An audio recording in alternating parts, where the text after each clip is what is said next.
Was the survey of paintings by Joseph Marioni. That was my last show. How do I feel about that show? Well, that was a terrific show. The kind of painting that embodies, it seems to me, the very best of what we mean when we talk about, modernist painting as it has evolved since the middle of the 19th century. It was a joy to work with Joe. All you had to do was to realize that Joe wanted a lot of the control too. And, well, by that time in my career, I worked with a lot of different kinds of artists, and someone want a lot of control, someone want to give you all the control. There's always a give and take. There's always a give and take. And in the case of working with Joe, it was always a very sympathetic. There was always communication. Always knew what was happening. And I jokingly say, well, he liked a lot of control. But when he'd show me what he wanted to do with the control that I might want to give to him, I was fully satisfied with it. Prior to the show, I had managed to acquire for the museum by purchase a Marioni painting and a red painting, a new red painting at the time, and to do that acquisition, I had to work with our acquisitions committee. Several of those whose members, weren't as familiar with Joe's work as I had become. And so there was initially some skepticism about who Joe Marioni is and so forth and so on. So I had to do a little education work, but they came around and we made the acquisition. And then what was gratifying was that when these people were able to see the whole show, when it went up, they said, wow. It's like they were really convinced that we had done the right thing. Well, I owe Carl a lot because he introduced me to Joe Marioni's work. And I remember I was at Knoedler. I can't remember what the show was, but I do remember, which is too bad because I should remember what it was. And in walked Carl with this very sleek-looking guy with a kind of rat tail down the back of his head, which I didn't think was a good idea. But Carl had just done the show up at Brandeis, and he introduced me to this person. He said, he's a painter I ought to know about. We chatted for a while, and then he sent me a catalog. And it was this wonderful introduction. I would not have known about Joe's work otherwise, so I'm enormously grateful for that. It was only retroactively that I came to understand the context of radical painting, and that had been an exhibition at Williams College, curated by Thomas Krenz. To imagine that he had been interested in this group of painters as sort of his way into the art world was so surprising. But yet that was where that name, radical painting, had come from. And the catalog essay was written by Lily Way. And I remember Michael Brennan gave me a photocopy of the thing, and it was kind of like this holy grail of where was the original object, I'd heard about it from Hafif and so forth. I'd encountered Olivier Mosse, other people, Jerry Zeniak, but there was no kind of original object or exhibition. And with all of the attention paid to conceptual abstraction and so forth, this group of painters was much more of a kind of underground phenomenon. You know, Pollock and Rothko, you know, that's the DNA that goes into Marioni.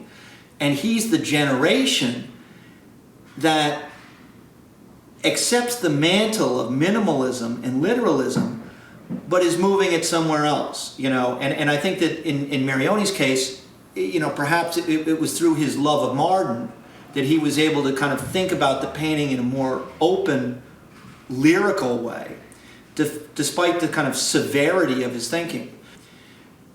And yet, like Larry Poons, who I'm sure is a painter that he in no way would compare himself to, there's the willingness to allow a painting to sort of be something on its own terms through the act of becoming. I had grown up thinking about this name, Larry Poons, as that's the name of a famous artist, and for something about the name, just as it's a great name. And it's because my parents had a print, not a especially, you know, high print, but a print of a Larry Poons dot configuration. And they always said, that's, you know, the Poons. And I was fascinated by it. It was the, you know, the ellipses and circles in a kind of very faint grid, in a square grid. And the date of that print was probably around 64, 65, 66. And I grew up looking at that, and I always, you know, thought, Larry Poons, you know, that's something. And Larry Poons was considered somebody who had gone off into the farthest reaches of outer space. And, you know, what was the frame of reference? Philip Pocock, my partner in Journal of Contemporary Art, based on my enthusiasm about Larry's work, Carl's enthusiasm, we said, listen, wouldn't it be great if we could do an interview with Larry Poons? So I was like, okay. I do the same thing that you do, which is that, you know, you pick up the Manhattan phone book and you look up Larry Poons. Well, you know, there, you know, L. Poons is listed on Broadway. Call up the number, you know, Larry, you don't know me. My name's John Zinsser. I do this magazine. So he says, oh yeah, you know, great. You know, why don't you come up and see me? And what that meant was that I didn't go see him in his New York studio, which I have seen subsequently. But I went up to East Durham, New York, which is up near Hudson. And I took the train up there. I didn't have a car. Got off the train, I'm looking around, and there's this little person. You know, I didn't know what I was expecting, but if you met him, he's a small frame person, intense. And he says, you know, after all the other people from the train station dispersed, you know, he's like, hey, John, you know, it's Larry, you know. And we go to this car. It's an enormous two-door Lincoln Continental mint julep green with a vinyl roof. Must be like mid-70s. And I don't know, you know, where he got this car. And it turns out he's a big gearhead. You know, he races motorcycles.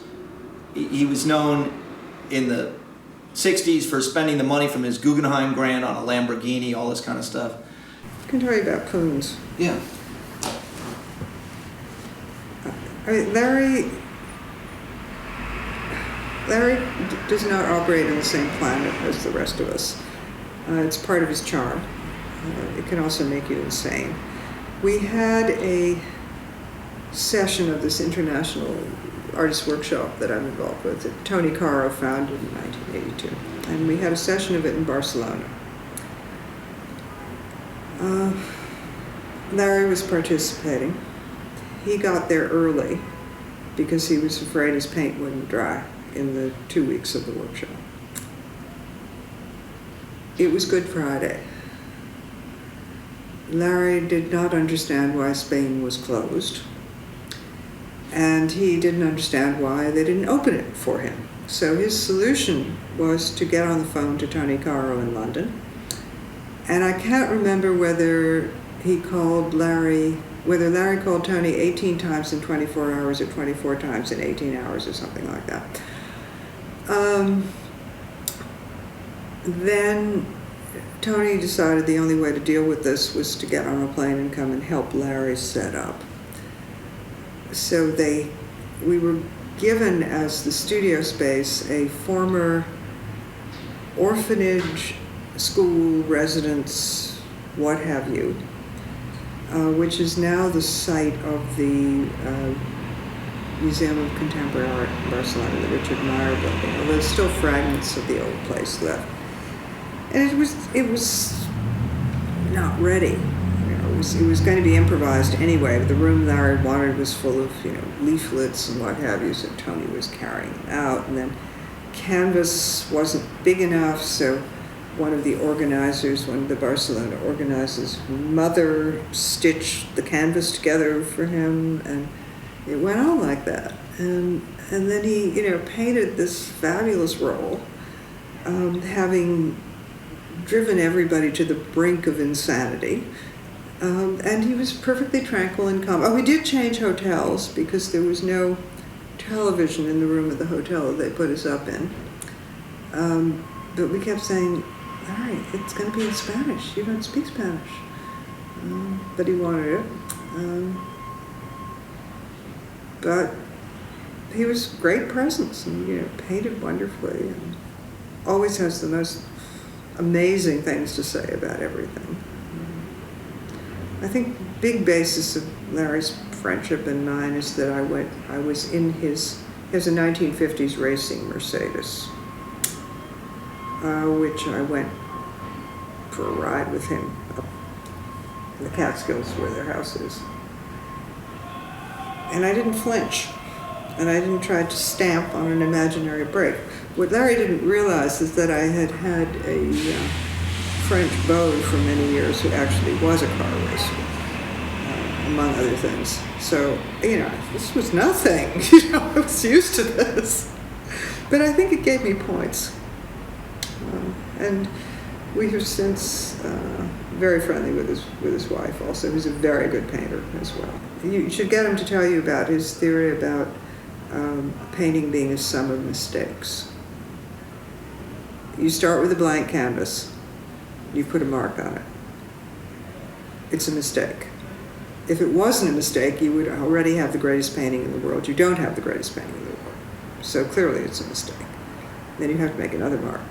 That's a mistake. It goes on like this.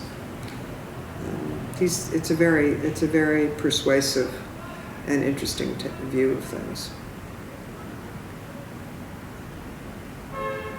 But I've been lucky. I mean, it's been such an education being in the studio with all of them.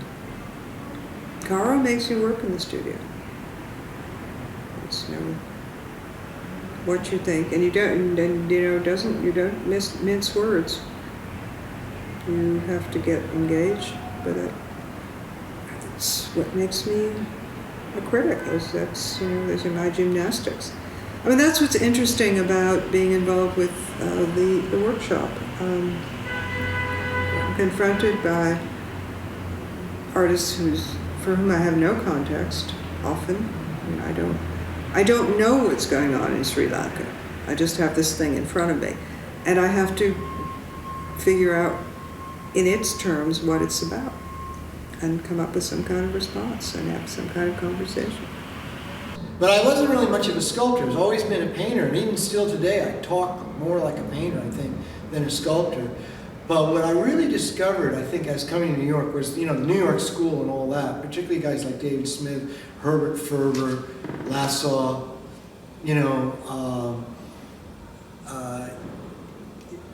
there was a whole group of guys that, I started realizing were really good, just, weren't quite as well known as some of the painters, And then, even like a guy like Tony Caro, I mean, I'm here, and like I remember going up to Emeritus Gallery, and at the time I was really making kind of minimalist stuff. And I remember looking at it, I mean, and kind of going, well, this is pretty cool stuff, but it's not really, I don't know. Well, very shortly after that, I think he had a big influence on me, and Chamberlain, all those guys, I started going, these guys are, and the minimalists looked like, I was like, forget these guys.